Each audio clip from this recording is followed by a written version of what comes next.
All right, personal truck, water and fuel sensor. Driving the other night, I just bought it, 94,000 miles, and we was headed back home. The water and fuel light come on. I'm like, that filter don't have 200, 300 miles on it. I said, there's no way. And I'm very particular about where I get fuel. So I got underneath it, drained it, like ain't no water in it. Went off, came back on. So I'm like, I was looking at this harness and I seen how it was pushed against right there. I was like, yeah, that has to be it. So today, which is Sunday, as you can see if I can zoom. As you can see, that's where it made contact. So what I'm gonna do is just snip, butt connector it with heat shrink, and it's gonna be good to go. And let me do that real quick and I'll pick it back up.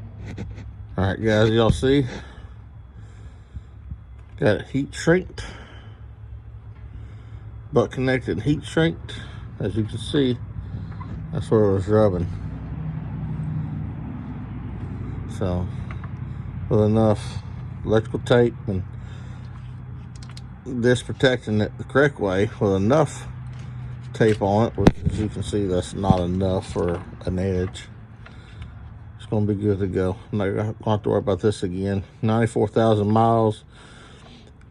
Just when it was wet, it'd contact and make contact through there because the moisture and everything in the air and the water.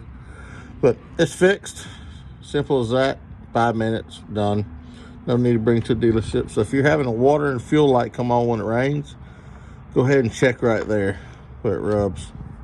So please like and subscribe. It helps the channel. You'll have a great weekend or a great week. There you go. That's how you fix it. It's butt connected, heat shrinked, reloomed, and everything else.